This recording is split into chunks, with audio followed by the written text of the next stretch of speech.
వేదాంత స్వామినితి nominee. నమస్తే సరస్వతీ దేవీం గౌరవాణి ప్రచారిణి నిర్విశేష శూన్యవాది పాశ్చాత్య దేశతారిణి.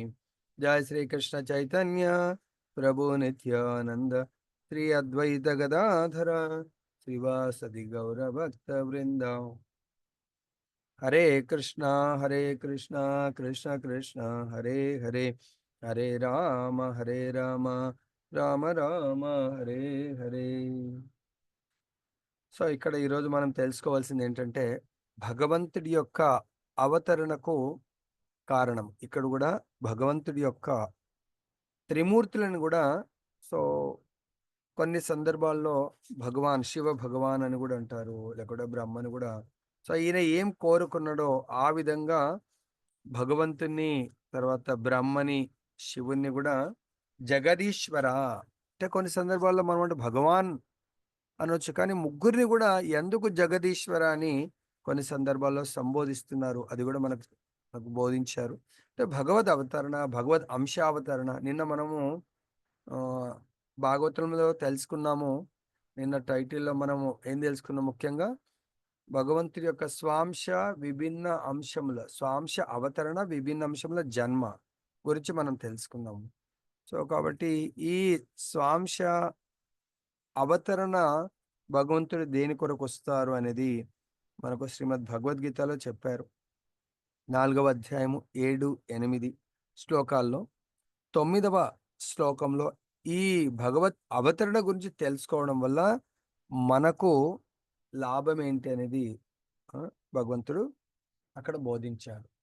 సో భగవద్గీత 4వ అధ్యాయము 7వ శ్లోకము, యదా యదా యదా హి ధర్మస్య గ్లానిర్భవతి భారత అభ్యుత్థానం అధర్మస్య తదాత్మానం సృజామి అహం. భగవంతుడు ఎప్పుడెప్పుడు ధర్మానికి హాని కలుగుతుంది, అధర్మం వృద్ధి చెందుతుంది, అప్పుడప్పుడు నేను జన్మిస్తాను అని చెప్పాడు. తర్వాత అంతేకాకుండా దానికంటే ఇంకా ముఖ్యమైనది, పరిత్రాణాయ సాధూనాం వినాశాయ చ దుష్కృతాం ధర్మ సంస్థాపనాదాయ సంభవామి యుగే యుగే. సో భగవంతుడు పరిత్రాణాయ సాధూనాం, నా యొక్క సాధువులు నా యొక్క దర్శనము, నా సాంగత్యాన్ని, నాకు ప్రత్యక్ష సేవను అందించడానికి కొరకు కోరుకుంటూ ఉంటారు.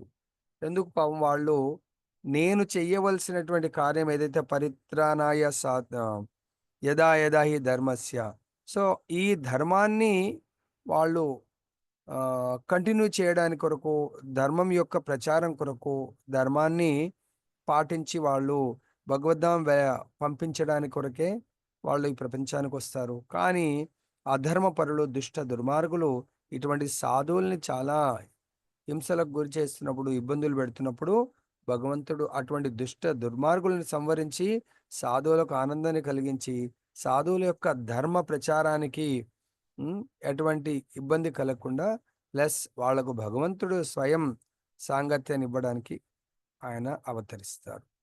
అదేవిధంగా ఈ విషయాన్ని ఎవరైతే తెలుసుకుంటారో భగవద్గీత 4వ అధ్యాయము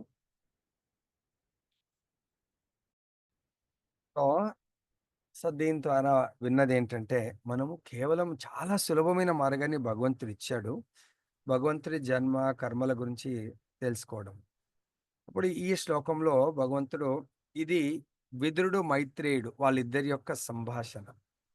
అంటే అలా చర్చ, ఇద్దరి సంభాషణ అనేది భగవద్గీతలు కూడా చెప్పాడు. భగవద్గీత 10వ అధ్యాయము 9వ శ్లోకంలో, మచ్చిత్త మద్గత ప్రాణ బోధయంత పరస్పరం కథయంత శమాం నిత్యం తుషంతి చ రమంతి చ. విదురుడు ఎవరో కాదు, స్వయం సాక్షాత్ ఆయన మహాజనులలో ఒకరైనటువంటి యమధర్మరాజు, మహాత్ముడు ఆయన కూడా. కానీ కలియుగంలో అవతారం తీసుకున్నప్పుడు, ఆయన జన్మ తీసుకున్నప్పుడు ఆయన తన యొక్క పాస్ట్ టేస్ట్ ఏంటి?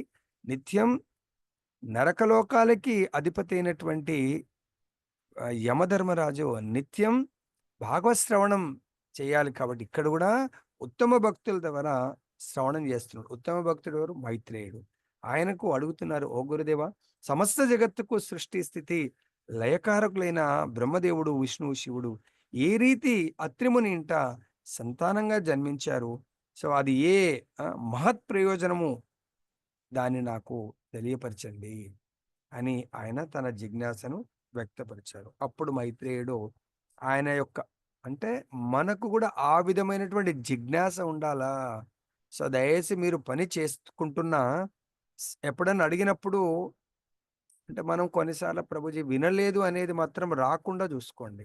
అంటే వినకపోతే మన మెయిన్ పాయింట్ అది స్కిప్ అయిపోయిందంటే చాలా కష్టం. అర్థమైందా? ఎంత ఉత్సాహంతోనే ఆయన ఉన్నాడు. చాలా ఎవరు? పరీక్షిత్ మహారాజు 7 రోజులు 7 పగలండి. కేవలం 7 రోజులే తపస్సు చేసిండు. శ్రవణం చేసిండాయన. So, direct Goloka బృందావనానికెళ్ళిపోయిండు. అదే పరీక్షిత్ మహారాజ్ చేసినటువంటి శ్రవణము సూత గోస్వామి కొరకు వాళ్ళు వేల సంవత్సరాలు తపస్సు చేశారు. ఎవరు? శౌనకాది ఋషులు. కేవలం శ్రవణం కొరకు తపస్సు చేసి అప్పుడు బ్రహ్మని అడగడం వల్ల బ్రహ్మ తపస్సు చేయమంటే సూత గోస్వామిని వాళ్ళు భక్తగా పొందారు. అప్పుడు వాళ్ళు అన్ని పురాణాలు, ఉపనిషత్తులు, భాగవతాన్ని శ్రవణం చేశారండి. మనమేమో ఫ్రీగా ఉన్నది కాబట్టి మనకు విలువ తెలవట్లేదు. కానీ ఈరోజు చెప్పిన విధంగా మనందరికీ గోలోక ప్రాప్తి కావాలి అనుకుంటే భగవంతుడి యొక్క జన్మ కర్మలను మాత్రం మిస్ కాకండి. ప్రతిరోజు ఎవరన్నా ఈరోజు క్లాస్‌లో లేకుంటే వాళ్ళకి కూడా చెప్పండి. అరే! చాలా అద్భుతమైంది. ఈ ముగ్గురి యొక్క అవతరణ ఈరోజు మనం తెలుసుకోబోతున్నామని.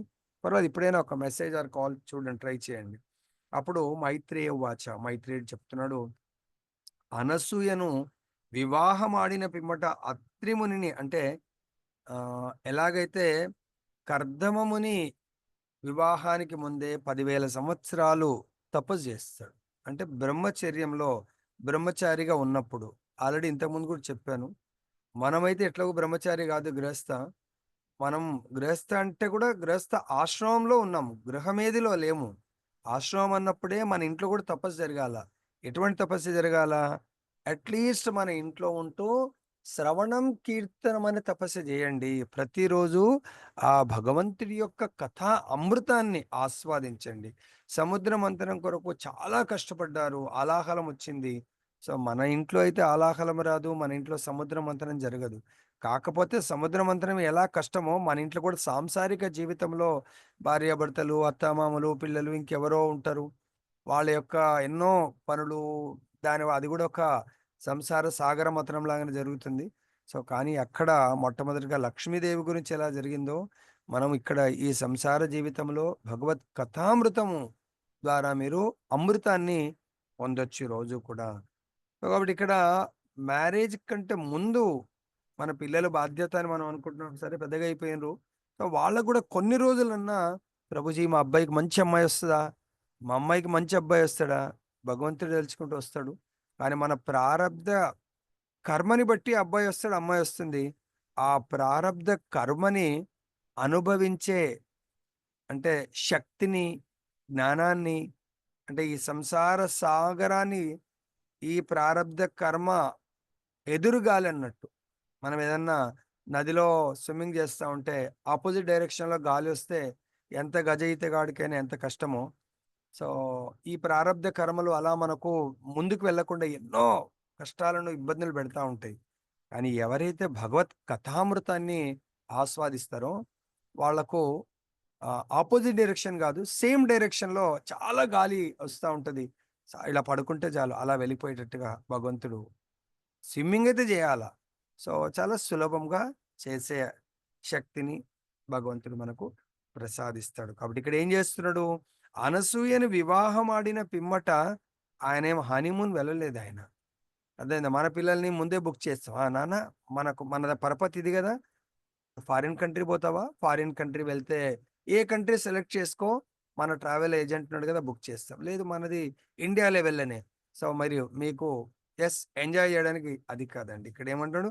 వివాహమాడిన పిమ్మట అత్రిమునిని ప్రజా సృష్టికై బ్రహ్మదేవుడు ఆదేశించినప్పుడు తపస్సు చేయుటకై ఆ దంపతులు వృక్ష పర్వతమునకు ఎగిరి. అంటే మనం గూడా ప్రజా సృష్టి అంటే, మనం గూడా ఏందండి మన అబ్బాయి ఉన్నాడు ఇంక పెళ్లి కాంగానే నాన్న మన వంశోద్ధారకుడు నువ్వే. వంశాన్ని పెంచాలా అంటే దాని మీనింగ్ హనీమూన్ వెళ్ళి మీరిద్దరు ఎంజాయ్ చేస్తే అప్పుడు మన వంశంలో ఎవరో ఒకరు కొడుకో, అది కూడా కుమారుడిని. ఇక్కడ కూడా ప్రజా సృష్టికి బ్రహ్మదేవుడు పంపిస్తున్నాడు. ఆయన ఏం చేశాడు? భార్యతో కూడి తపస్సు చేయడానికి పంపిస్తున్నాడు. కాబట్టి దీంట్లో ఈ ఒక్క అట్‌లీస్ట్ సింపుల్ తెలుసుకోండి. అమ్మాయికి పెళ్లి చేస్తున్నారా? మాట్లాడండి. బాబు అట్‌లీస్ట్ ఒక 1 వీక్ మనం అట్టా తీర్థయాత్రలకు వెళ్ళొద్దాము. తర్వాత మనం ఏదో డేట్ అంటారో అది ఫిక్స్ చేయండి. ఫస్ట్ అయితే తపస్సు అంటే వాళ్ళు భయపడిపోతారు. మన కృష్ణ కాన్షియస్‌లో ఉన్నవాళ్ళైతే ఖచ్చితంగా వెళ్తారు. నాకు తెలిసి వెళ్ళాలా. సపోజ్ బృందావన్ వెళ్ళాలా? అక్కడ మినిమమ్ తపస్సు ఏంటి? బృందావనంలో 2 పరిక్రమాలుంటాయి. ఒకటి బృందావన పరిక్రమ, 2 గోవర్ధన పరిక్రమ. ఇవి జేయించండి. నడుచుకుంటా చేస్తే వెల్ అండ్ గుడ్. లేదంటే మెల్లమెల్ల ఆక్కుంటూ బృందావన పరిక్రమ 8 కిలోమీటర్స్, గోవర్ధనగిరి పరిక్రమ 21 కిలోమీటర్స్. బృందావనంలో ఎన్నో వందల గుళ్ళుంటాయి. అట్‌లీస్ట్ షడ్ గోస్వామీస్ 6 టెంపుల్స్, ఇంకా మన ఇస్కాన్ అవి ఇవి కలిపితే ఒక మినిమమ్ ఏం లేదన్నా గూడా ఒక 15 టెంపుల్స్ అయితే మెయిన్ టెంపుల్స్ షడ్ గోస్వామీస్‌వి ఇంకా టెంపుల్స్ ఉంటాయి. అవి జయించండి. అక్కడ ప్రతి టెంపుల్‌లో వాళ్ళిద్దరి స్వహస్తాలతో భగవంతుడి యొక్క ప్రతి మందిరానికి దాన ధర్మం జేయించండి. తర్వాత గోవర్ధన పరిక్రమలో గూడా రాధాకుండ్ అక్కడ వెళ్ళి బృందావనంలో యమున, తర్వాత అక్కడ మిగతా నందిగామ, బర్సానా, గోకుల్, రావల్ ఇవన్నీ గూడా మథుర అట్‌లీస్ట్ ఇవి మాయాపూర్ గాని, సో, ఇంకా మన పిల్లలు భక్తులవుతే సో, ఇవి కొంచెం పాటించి తల్లిదండ్రులు గూడా ఎక్కువ ఏం సమయం పట్టదండి. 1 వీక్. ఎందుకు తపస్యకు వెళ్ళినప్పుడు వాళ్ళకేం జరిగిందనేది చూస్తాం మనం నెక్స్ట్. ఎక్కడ వెళ్ళిండ్రు? ఆ పర్వతం దగ్గర ఆ పర్వత లోయలో నిర్వి నిర్వింధ్య నామక నది ప్రవహిస్తుంది పర్వత లోయలో. మనకు గూడా ఇక్కడ బృందావనంలో సో, భగవంతుడికి చాలా ప్రియమైనటువంటి నదులలో యమున. ఎందుకంటే హరే కృష్ణ భగవంతుడు ఈ రోజు ఆగిపోయిందా? గూడా నిత్య నియమం భగవంతుడు ఈ రోజు గూడా లీలలు చేస్తా ఉంటాడు. భగవంతుడే కాకుండా బృందావనంలో ఎంతోమంది మహాత్ములు, దేవతలు ఈరోజు గూడా మహాత్ములైతే లైవ్‌గా అక్కడ నివసిస్తా ఉంటారు. అటువంటి మహాత్ములకు వాళ్ళ మీ యొక్క అమ్మాయి, అల్లుడు లేకుంటే కొడుకు, కోడలతో దాన ధర్మం చేయించండి. సో, నామక నది ప్రవహిస్తుంది. బృందావనంలో యమునా నది ప్రవహిస్తుంది. అదే విధంగా ఒకవేళ మరి పూరి జగన్నాథ్ వెళ్ళాలనుకుంటే అక్కడ ఎన్నో సరోవరాలున్నాయి. తర్వాత సముద్రం భగవంతుడు చైతన్య మహాప్రభు స్వయంగా రోజు సముద్ర స్నానం చేసేవాడు. అటువంటిదుంది. అదే గాకుండా మాయాపూర్‌లో అయితే రాధామాధవ్, చైతన్య మహాప్రభు బర్త్ ప్లేస్ ఉంది. అక్కడే గంగా నిత్యం నిరంతరం చైతన్య మహాప్రభు అక్కడ స్నానం చేసేవారు. ఆ గంగలో, ఆ ఘాట్లలో అక్కడ తీసుకెళ్ళండి. ఆ నదీ తన పెక్కు అశోక వృక్షములు మరియు పలాశ పుష్పభరిత వృక్షములు కలవు. జలపాతం యొక్క మధుర ధ్వని ఎల్లప్పుడూ వినవచ్చు. ఆ సుందర ప్రదేశంకి దంపతులు ఇరువురు ఏగిరి. సో, కాబట్టి వాళ్ళంటే ఇంట్రెస్ట్ ఉండొచ్చు. మనము అట్‌లీస్ట్ ఎవరైతే మీరు డివోటీస్ ఉన్నారో కలిసి తీసుకెళ్ళండి. వాళ్ళకిది చాలా చాలా ముఖ్యమైనది. ప్రభుజీ లీవులు దొరుకుతలేవు. ఇక ఇది మన పరిస్థితి. మరి చూడండి లీవులు దొరుకుతాయి. ఎందుకంటే ముందు నుంచి చాలా రోజులు లీవులు పెడతారు. దానికంటే తర్వాత లేదు ప్రభు అన్ని రోజులు లేవంటే 2, 3 రోజులు 3 డేస్‌లో కూడా వెళ్ళొచ్చు. 3, 4 డేస్‌లో గూడా. ఎందుకంటే ఒకరోజు బృందావన్, ఒకరోజు ఇవి ఎట్లా మినిమమ్ ఎంత కార్‌లో వెళ్ళినా సో, కొంచెమైతే కష్టపడాలా. యంగ్‌స్టర్స్ కాబట్టి వాళ్ళకి చేయించండి. తర్వాత ఆ ముని ప్రాణాయామం ద్వారా ఇక్కడ తపస్సు స్టార్ట్ చేసి వెళ్ళిండ్రు.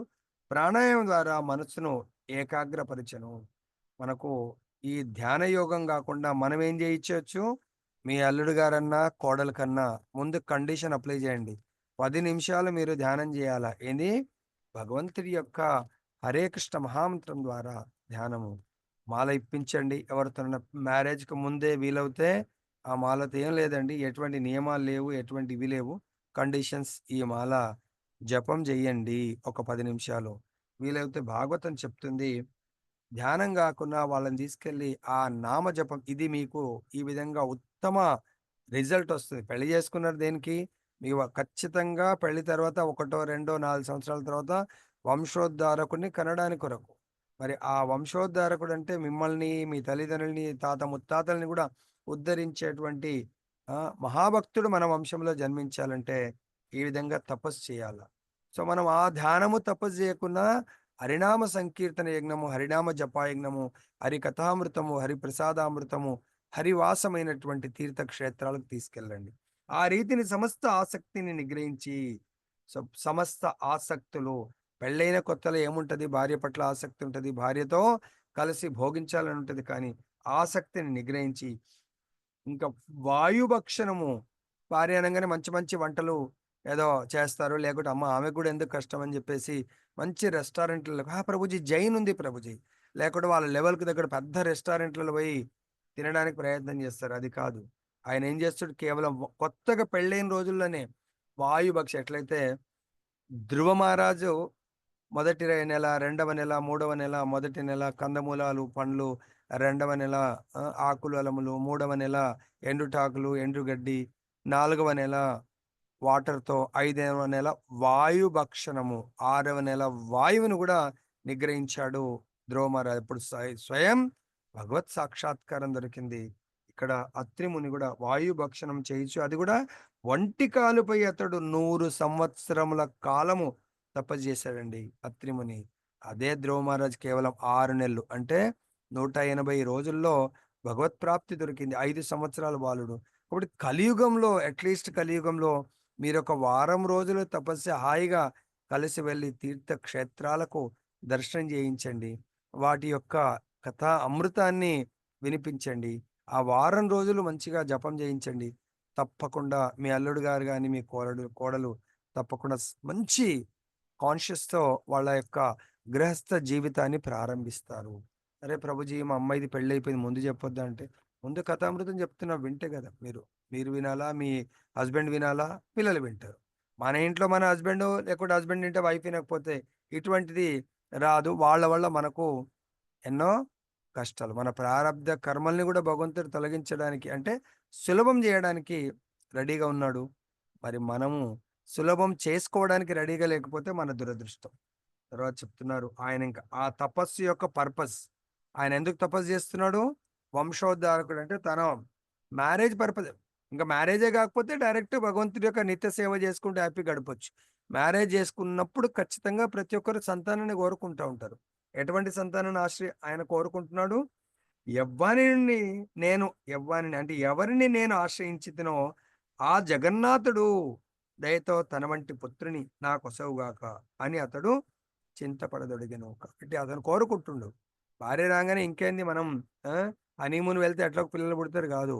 ఆ భార్యని గూడా భగవత్ చైతన్యంలోకి మార్చాల ముందు. అప్పుడు ఇద్దరు కలిసి భగవంతుని కోరుకుంటే భగవంతుడు అవతరిస్తాడు. ఇక్కడ చాలా చక్కగా అత్రిముని ఎటువంటి ఆ భగవంతుడిని గూడా ఎటువంటి భగవంతుడిని కోరుకుంటున్నాడనేది చూద్దాం. అత్రిమునికి దేవదేవుని గూర్చి విశిష్టమగు జ్ఞానము లేనట్టుగా గోచరిస్తుంది. అంటే ఇండైరెక్ట్ వేలో భగవంతుడిని కోరుకున్నాడు. మనము అందుగురించే భగవంతుడు కేవలము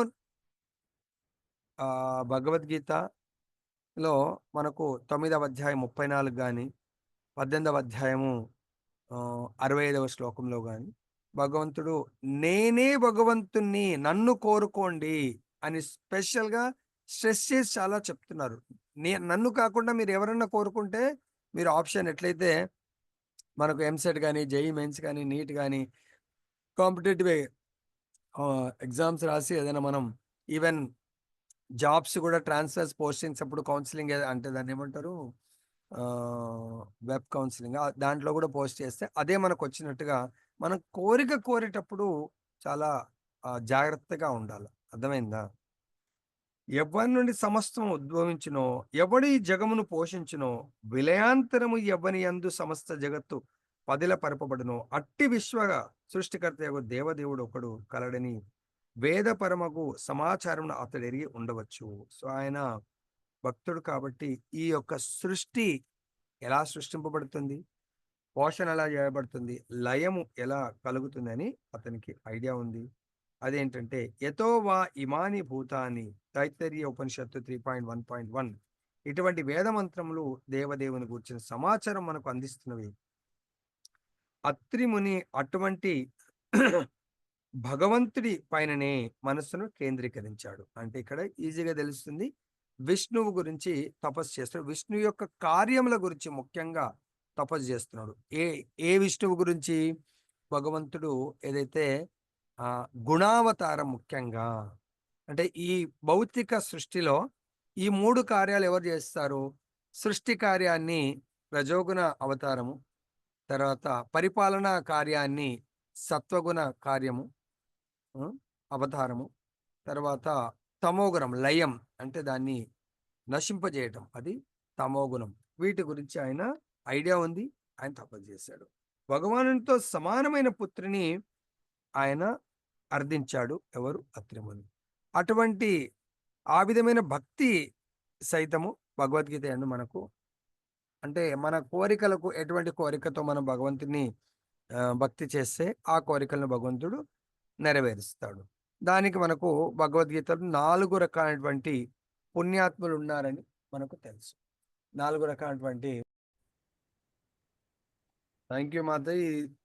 ఈ శ్లోకం మీ ఇద్దరికి అసైన్మెంట్, ఇద్దరు కలిసి బై హార్ట్ చేయండి. ఓకే. సరే సో ప్రభు. ఇక్కడ ఓకే, భగవంతుడు ఇక్కడ చెప్తున్నాడు 4 రకాలైనటువంటి పుణ్యాత్ములు సో నా దగ్గరికి వస్తారు. సో ఎందుకు? సమ్ కోరికతో. ఇక్కడ కూడా అత్రిముని భగవంతుని ప్రార్థన చేస్తున్నాడు, భగవంతుని తపస్సు చేస్తున్నాడు. దేనికి?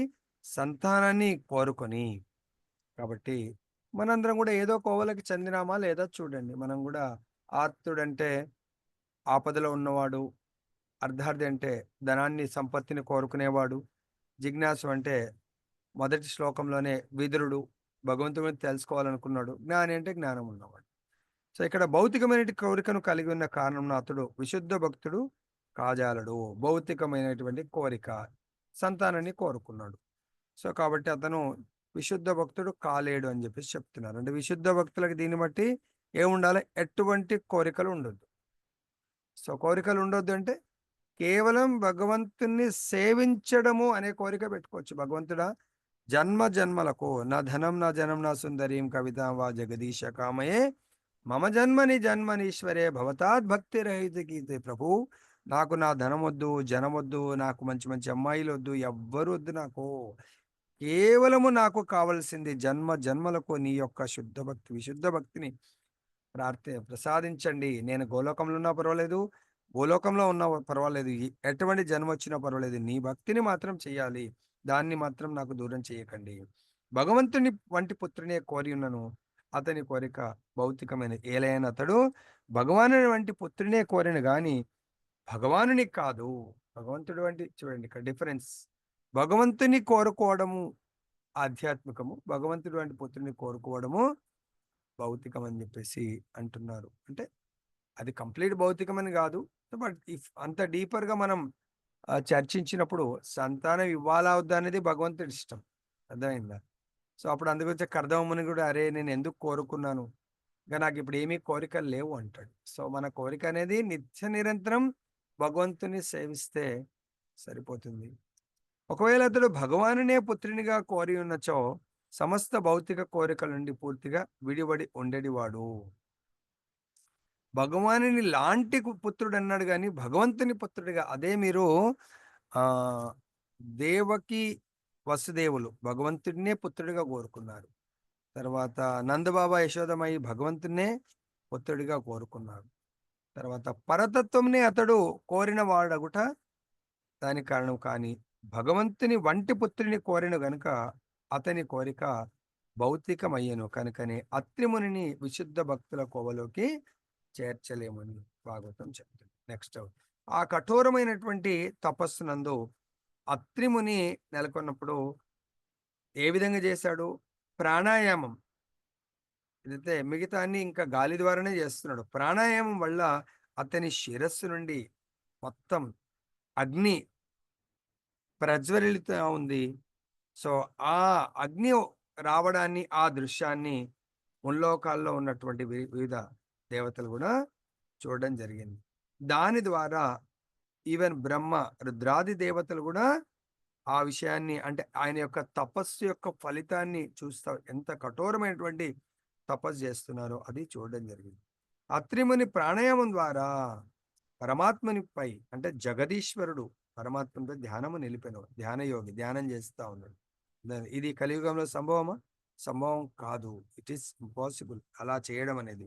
కాబట్టి కలియుగంలో ఏమన్నాడు భగవంతుడు చైతన్య మహాప్రభు, సింపుల్‌గా హరినామ సంకీర్తన చేయండి. హరిభక్తుల సాంగత్యం తీసుకోండి. హరి కథామృతం వినండి. హరి ప్రసాదం తీసుకోండి. తర్వాత హరివాసము చెయ్యండి. మీకు ఈ యొక్క గొప్ప గొప్ప ధ్యాన యోగులు, తపస్సులు చేసినటువంటి ఫలితాన్ని మీరు కూడా సులభంగా పొందగలుగుతారు. భగవద్గీత ఏదైతే మనకు బోధిస్తున్న విధంగా జగదీశ్వరుడు వాసుదేవుడే, వాసుదేవ సర్వమితి. ఈ ఆ వాసుదేవుని నిర్దేశమునందే బ్రహ్మరుద్రాదులు కూడా పనిచేస్తారు. కాబట్టి వాసుదేవుని నిర్దేశంపై బ్రహ్మ, శివుడు ఇరువురును అత్రిముని చేసిన తీవ్ర తపస్సును గాంచగలిగిరి. వారు సంతుష్టులై కిందికి దిగి రావడం జరిగింది. బ్రహ్మ, రుద్ర. సో మరి వాసుదేవుడే సర్వమనే విషయము మనకు భగవద్గీతలో మాతాజీ. సో కాబట్టి ఆయన తపస్సుకు మెచ్చి బ్రహ్మ, రుద్రుడు కూడా ఆయన దగ్గరికి దిగి రావడం, ఆయనకు దర్శనాన్ని ఇవ్వడానికి కొరకు దిగి రావడం జరిగింది. అంతేకాకుండా వాళ్ళతో పాటు అప్సరసలు, గంధర్వులు, సిద్ధులు, విద్యాధరులు వీళ్ళందరూ కూడా అత్రిముని ఆశ్రమానికి రావడం జరిగింది. ఆ విధంగా వారు తపో యశస్వి అగు ముని ఆశ్రమంన ప్రవేశించారు. అందరూ కూడా జగన్నాథుడు మరియు సృష్టి స్థితి లయములకు ప్రభు అగు శ్రీకృష్ణ భగవానునే మనుజుడు ఆశ్రయించవలనని వేద వాంగ్మయం చెప్తుంది. అంటే ఇప్పుడు భగవద్గీత ద్వారా కూడా మనందరం ఎవరిని ఆశ్రయించాలి, ఎవరిని ఆశ్రయించకూడదు. ఒకవేళ ఆశ్రయించే క్రమంలో మన యొక్క పర్ఫెక్ట్ జ్ఞానం లేకుండా ఇండైరెక్ట్ వేలో మనం ఆశ్రయిస్తే ఇండైరెక్ట్ వేలోనే మనకు రిజల్ట్ వస్తుంది. కాబట్టి డైరెక్ట్ భగవంతుడు భగవద్గీతలో ఏం చెప్పాడో వాసుదేవ సర్వమితి సమహాత్మ సుదుర్లభం. అంటే వాసుదేవుడే సర్వము. మనకిది ఇప్పుడు సమయం లేదు కానీ 1.2.28-29లో కూడా రెండు శ్లోకాల్లో వాసుదేవ పరవేద వాసుదేవ పరామక అంటే వాసుదేవుడే వేదాల యొక్క సారము, వాసుదేవుడే యజ్ఞుడు అని మనం ఆల్రెడీ తెలుసుకున్నాము. వాసుదేవుడే పరం యోగ, వాసుదేవ పరాక్రియ, వాసుదేవ పరోధర్మ, వాసుదేవ పరంతప, వాసుదేవ పరాంగతి. తపస్సులకు మూలం వాసుదేవుడే. సో ధర్మం అన్నప్పుడు ధర్మంతో సాక్షాత్ భగవత్ ప్రణీతం. వాసుదేవుడే పరమ ధర్మము, వాసుదేవుడే మనందరికీ పరమ గతి అనేది ఆల్రెడీ బోధించి ఆ విషయాన్ని మనం తెలుసుకోవాలి. తెలుసుకొని ఆ వాసుదేవుని మాత్రమే మనం అప్రోచ్ కావాలి. దాని తర్వాత ఆయన వాళ్ళందరూ రావడం వల్ల ఒంటి కాలిపై నిల్చున్నటువంటి ఆ ముని త్రిమూర్తుల ఎదుట త్రిమూర్తులు తన ఎదుట ప్రత్యక్షమగుటను ప్రత్యక్షంగా గాంచినంతనే చూడడం వల్ల చాలా ఆనందపడ్డాడు ఆయన. నా తపస్సుకు చరమ లక్ష్యం వాళ్ళ దర్శనము.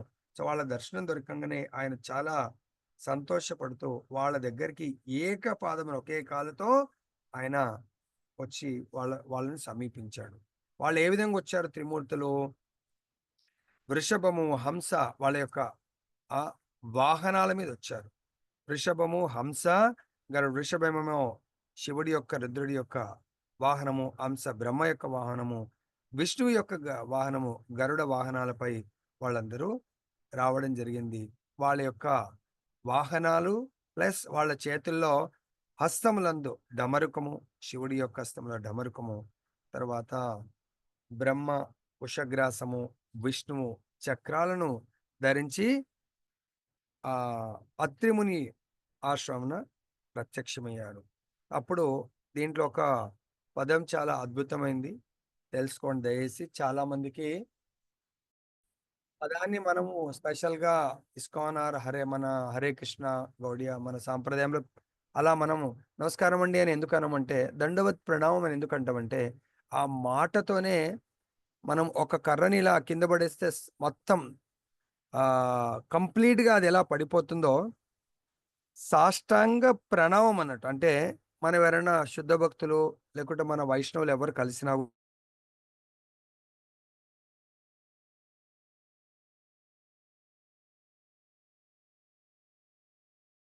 కూడా చేయి వాళ్ళ పాదాలకు ప్రణామం చేయాల. మాతాజీలు అయితే పంచాంగ ప్రణామం. ఇక్కడ కేవలం దండవత్ అని పలకడం వల్ల సాష్టాంగం అంటే 8 అంగాలు కూడా భూమి మీద వాలి ప్రణామం చేసినంత మనకు ఫలితం వస్తుందండి. కేవలం దండవత్ ప్రణామ్ ప్రభుజీ, దండవత్ ప్రణామ్ మాతాజీ అని అనడం వల్ల, దండాలు అనకండి ఇప్పటి నుంచి.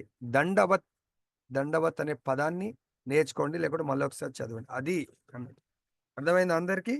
కాబట్టి నేలవ్రాలి సాష్టాంగ ప్రణవం ఆచరించాలి అని చెప్తున్నారు. ఎవరైనా మామూలుగా ఇలా ఏదో ఇలా అని చెప్పి చేతులతో ఇలా అంటా ఉంటారు. భక్తులకు అలా ప్రణామం చేయకండి ఎప్పుడన్నా. ఇది మనకి ఈరోజు లెసన్ ఎప్పుడన్నా. అంటే ఇక మరీ అంటే కిందికి మోకాళ్ళ ప్రాబ్లమ్, ఆ ప్రాబ్లమ్ ఉన్నవాళ్ళు ఓకే. No problem. ఎవరికీ ఏమి ప్రాబ్లమ్ లేకుంటే సాష్టాంగ ప్రణామం ఇంకా మామూలు భక్తులకే. అటువంటిది గురువుగారి దగ్గర భగవంతుడి మందిరానికెళ్ళినప్పుడు మాత్రం తప్పకుండా సాష్టాంగ ప్రణామమేమో ప్రభుజీసో, మాతాజీలు పంచాంగం సాష్టాంగం చేయొద్దు మాతాజీలు పంచాంగం చేయాల. ఓకే. సో, కాబట్టి ఇది ఆచరించండి. అత్రిముని త్రిమూర్తులకు ఆ రీతినే వందనము కావించను. దండవత్ ప్రణామం, సాష్టాంగ దండవత్ ప్రణామము ఆచరించారు. తర్వాత త్రిమూర్తులు వారి వారి వాహనములను చిన్నములుగా కలిగి ఉండిరి. విష్ణు భగవానుడు గరుడిపై ఆసీనమైయుండి చక్రమును ధరించి ఉన్నాడు. బ్రహ్మదేవుడు హంసవాసనము ఆసీనుడై ఉండి కుశగ్రాసమును హస్తమున ధరించి ఉన్నాడు. అదేవిధంగా శివుడు వృషభ ఆరూఢుడై డమరుకను చేత దాల్చి ఉన్నాడని ఇక్కడ మనకు తెలియపరుస్తున్నారు. అత్రిముని వారి వారి వాహనములను చిన్నమును బట్టి త్రిమూర్తులను గుర్తించి ప్రార్థనలు చేస్తాడు. ముగ్గురు వచ్చారని అప్పుడు ఆయన గుర్తించాడు. కానీ ఆయన నేను పిలిచిందెవరిని, వచ్చిందెవరు ఈళ్ళలో అనేది ఇక్కడ డౌట్ వ్యక్తపరుస్తూ తన ఎడ త్రిమూర్తులు కృపాదృష్టి కలవారై వాళ్ళు అత్రిమునిని ఆనందపరచదలిచి వాళ్ళక్కడ వాళ్ళు ముగ్గురు ఒకేసారి రావడం వల్ల ఆయనకు ఇంకా ఒక్కరిదే కాంతి ఎంతో ఉంటుంది. ముగ్గురి యొక్క తేజస్సు వల్ల ఆయన కళ్ళు తెరవలేకపోయాడు, చూడలేకపోయాడు.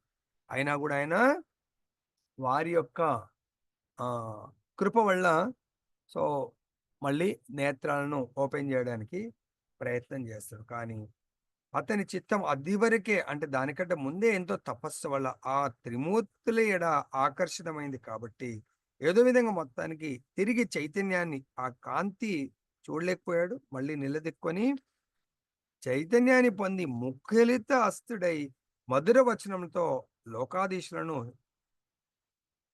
వినుతింపదంటే వాళ్ళని స్తుతిస్తా ఉన్నాడు. మనం కూడా మందిరానికి వెళ్ళినప్పుడు మొట్టమొదటిగా గురువుగారి ప్రణామం చేసినప్పుడు గురువుగారి మంత్రం ద్వారా స్తుతించాలి. సో మనం ఎవరైనా వైష్ణవులను కలుస్తున్నాం, మరి వైష్ణవ మంత్రం ఏంది? వైష్ణవులకు ప్రణామం చేస్తున్నాం అనుకోండి. సో కాబట్టి వైష్ణవులకు ప్రణామం చేస్తున్నప్పుడు వైష్ణవ ప్రణామ మంత్రం వాంఛాకల్పతరుభ్యశ్చ కృపా సింధుభ్య ఏవ చ పతితానాం పావనేభ్యో వైష్ణవేభ్యో నమో నమః ఈ మంత్రాన్ని జపించాలి. అదేవిధంగా ప్రభుపాద్కు మనం టెంపుల్లో ప్రణామం చేస్తున్నప్పుడు నమో ఓం విష్ణుపాదాయ కృష్ణ పృష్ఠాయ భూతలే శ్రీమతి భక్తి వేదాంత స్వామినితి నామని అని ప్రభుపాద్ మంత్రాన్ని జపించాల. అదేవిధంగా చైతన్య మహాప్రభు దగ్గరికి వెళ్ళినప్పుడు నమో మాహవదాన్యాయ కృష్ణ ప్రేమ ప్రదాయతే కృష్ణాయ కృష్ణ చైతన్య గౌరత్ విషయనామినే. సో అట్లా చైతన్య మహాప్రభు. సో కృష్ణ రాధాకృష్ణుల దగ్గరికి వెళ్ళినప్పుడు మళ్ళీ రాధాకృష్ణ నమో బ్రాహ్మణ్య దేవాయ గో బ్రాహ్మణి తేజ జగద్దితాయ కృష్ణాయ గోవిందాయ నమో నమః. సో ఆ విధంగా భగవంతుడు జగన్నాథుని ఆ విధంగా ప్రే చేస్తామని ఆయన కూడా వాళ్ళ ముగ్గురిని కూడా స్తుతిస్తా ఉన్నాడు. రాత్రముని ఇలా ప్రార్థిస్తా ఉన్నాడు. ఓ బ్రహ్మ విష్ణు మహేశ్వరులారా, ఈ జగత్ యొక్క సృష్టి స్థితి లయం కొరకు ప్రతి యుగం నందు వర్ణించే రీతి వివిధ గుణములను ఆశ్రయించి మీరు 3 రూపంలో అవతరించిరి. సో కాబట్టి వివిధ గుణములు అంటున్నారు, అంటే గుణావతారము. సత్వగుణానికి విష్ణువు, రజోగుణానికి బ్రహ్మ, తమోగుణానికి అధిపతుల్లాగా మీ మువ్వరికి నేను వందనములు అర్పిస్తున్నాను. మీలో ఎవరిని నా ప్రార్థన నేను పిలిచితునో ఆయనకే తెలియదు. నేను తపస్సు చేసినప్పుడు ఎవరిని ఉద్దేశించి తపస్సు చేశాను, మీరైతే ముగ్గురు వచ్చారు, నాకు అర్థమవ్వట్లేదు, దయచేసి నాకు వివరించండి. దీంట్లో జగదీశ్వర అనే దానికి చాలా అద్భుతం మీనింగ్ ఉన్నది. అత్రిముని జగదీశ్వరుని ఆహ్వానించను. ఆ దేవదేవుడు జగత్ సృష్టికి పూర్వమే ఉండి ఉండవలెను, లేనిచో అతడు ఎట్లు దానికి ప్రభువు కాగలడు. ఎవడేని ఒకడు ఒక పెద్ద భవంతిని నిర్మించినంటే ఆ భవంతి నిర్మాణానికి పూర్వమే అతను నిలిచి ఉన్నాడని ఈ విషయం సూచిస్తుంది. కనుక విశ్వ సృష్టికర్తయగు భగవానుడు త్రిగుణములకు పరుడై ఉన్నాడు. కానీ విష్ణు భగవానుడు సత్వగుణాధీశుడని, బ్రహ్మదేవుడు రజోగుణ పూర్ణుడని, శివుడు తమోగుణమునకు అధిపతి అని తెలియబడుచున్నది. కనుకనే అత్రిముని వారితో మీ ముగ్గురిలో ఒక్కడు ఆ జగదీశ్వరుడై ఉన్నాడు. కానీ ముగ్గురును ఇచ్చట ప్రత్యక్షమైనందున నేను పిలుపు పెట్టిన వానిని గుర్తింపజాలకున్నాను. మరి ముగ్గురొచ్చారు. ముగ్గురిలో ఒక్కరే జగదీశ్వరుడు. మరి నేనెలా గుర్తించాలి? మీరే చెప్పండి అని వేడుకుంటున్నాడు. నిజంగా జగదీశ్వరుడెవరో నాకర్థం గావట్లేదు. నేను పిలిచింది జగదీశ్వరుడిని. మరి మీరు ముగ్గురొచ్చారు. ముగ్గురిలో ఎవరు నిజమైన జగదీశ్వరుడంటే అప్పుడు చెప్తున్నారు. నిజమునకు అత్రిముని దేవదేవుడగు విష్ణువు స్థితిని గూర్చి సంశయాత్ముడై ఉన్నాడు. అంటే ఆయనకు క్లారిటీ లేదు. విష్ణువే ఖచ్చితంగా జగదీశ్వరుడనేది ఇంకా ఆయనకు అంత క్లారిటీ లేదు. సంశయస్తుడు. కాబట్టి మీ ముగ్గురిలో ఎవరు జగదీశ్వరుడు బోధించడని చెప్తున్నాడు. జగదీశ్వరుడు మాత్రం మాయచే సృష్టింపబడిన జీవుల్లో ఒక్కడు కాదని మాత్రం ఆయనకు తెలుసు. అంటే జీవతత్వం కాదు. ఈ మాయ వాళ్ళు ఏదైతే భౌతిక ప్రపంచంలో జన్మిస్తారో అటువంటి వాడు జగదీశ్వరుడు కాడు అని ఆయనకు తెలుసు. నేనెవ్వరిని పిలిచితినని అత్రిముని కావించిన విచారణ సూచించినదేమనగా భగవాను నిజస్థితిని గూర్చి అతడు సంశయాత్ముడై ఉన్నాడు. అంటే భగవంతుడి యొక్క నిజమైన స్థితి మనము అంటే భోక్తారాం యజ్ఞ తపశాం సర్వలోక మహేశ్వరం అన అన్ని లోకాలకు మహేశ్వరుడు భోక్త అనే స్థితి యందు సంశయాత్ముడై ఉన్నాడు. అంతేకాకుండా 10వ అధ్యాయం భగవద్గీత 8వ శ్లోకం అహం సర్వస్య ప్రభో మత్త సర్వం ప్రవర్తతి ఇతి మత్వా భజంతే మాం బుధాభావ సమన్విత. బుధజనులు ఎవరు? భగవంతుడే రెండు జగత్తులకు సృష్టికర్త, రెండు జగత్తులకు కారణభూతుడు అనే విషయం ఆయన తెలుసుకోలేకపోయాడు. బుధజనుడు మాత్రం తెలుసుకోగలడు. అక్కడ సంశయాలు డౌట్ లో ఉన్నాడు. కాబట్టి అతడు ఆ మువ్వరిని మీలో జగదీశ్వరుడు ఇవ్వడం దయతో తెలియజేయడని ప్రార్థిస్తున్నాడు. అందులో అందరినూ కాక కేవలం వారిలో ఒక్కడే జగదీశ్వరుడు అని మాత్రం నిస్సందేహంగా అతడు ఎరిగి ఉండెను. మీ ముగ్గురిలో ఒక్కడు మాత్రమే జగదీశ్వరుడు అని అతనుకు తెలుసు. కానీ ముగ్గురు వచ్చారు కాబట్టి ముగ్గురిలో మీరే చెప్పండి ఎవరు జగదీశ్వరుడు అని ఆయన రిక్వెస్ట్ చేస్తున్నాడు. మిగతాది మనము రేపు మేము చర్చిస్తాము. ఓకే, పార్ట్ 2 లాగా. సమయం చాలా అయింది. ఓకే. जय बोलो ग्रंथराज श्रीमद् भागवतम की जय। श्री श्री राधा रमन लाल की जय। जगन्नाथ बलदेव सुभद्रा माई की जय। गौरनिताई भगवान की जय। जगत गुरु श्री प्रभुपाद की जय। श्री श्रीपाद गुरु महाराज